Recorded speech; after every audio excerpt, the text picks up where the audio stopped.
J'ai décidé d'enregistrer cette vidéo un peu coup de gueule parce que aujourd'hui j'ai entendu une phrase qui m'a presque choquée, je dirais.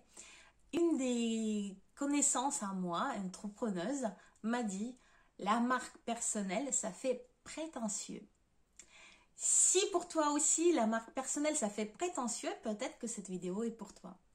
Je suis Vesselina Maloum, je suis coach d'action pour les entrepreneurs zébrés que j'accompagne pour activer, entre autres, leur marque personnelle, passer à l'action dans l'activation de leur marque personnelle. Et je vais envie de te poser une question suivante.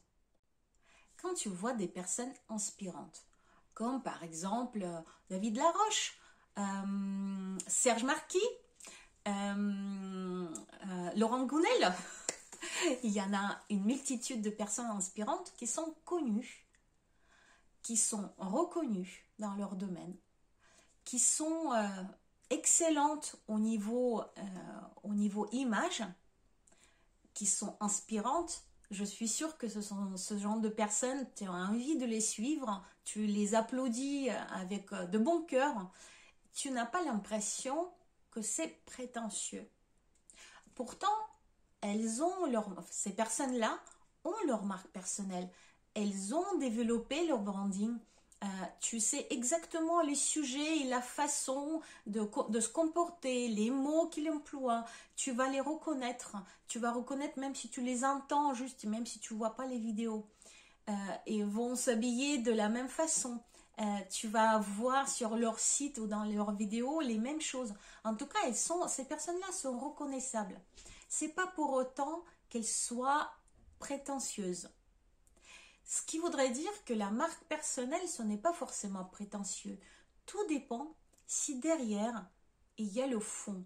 Sur quoi est basée la marque personnelle?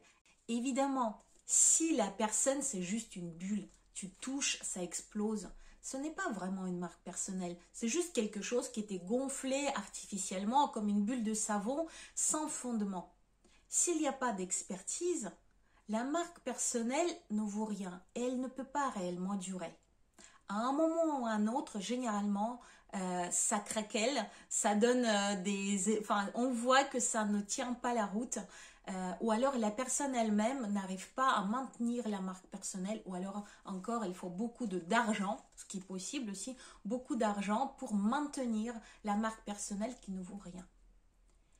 En revanche, une vraie marque personnelle authentique, assumée, c'est quelque chose qui se base sur un fondement très sûr et très stable.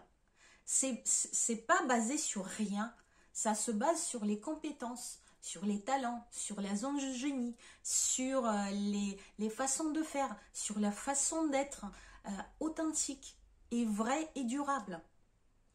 Et ce n'est pas prétentieux que de montrer que tu as des compétences. Je pense que peut-être dans notre société où il faut pas se montrer, il faut surtout pas dire, l'humilité, c'est vraiment quelque chose de très important. On nous l'inculque dès l'école. Se montrer, c'est quelque chose de mauvais. Non, ce n'est pas mauvais si tu peux apporter de la valeur. Si les gens te connaissent, tiens, c'est marrant, ça me fait de l'émotion, parce que je trouve que c'est dommage de penser comme ça. Si les gens te connaissent, tu peux apporter plus de valeur. S'ils ne te connaissent pas, comment tu peux les aider? Donc en changeant la perspective, en changeant peut-être en zoomant ailleurs, la valeur que tu peux apporter et non pas c'est prétentieux parce que je me montre, tu peux peut-être changer ta vision de la marque personnelle.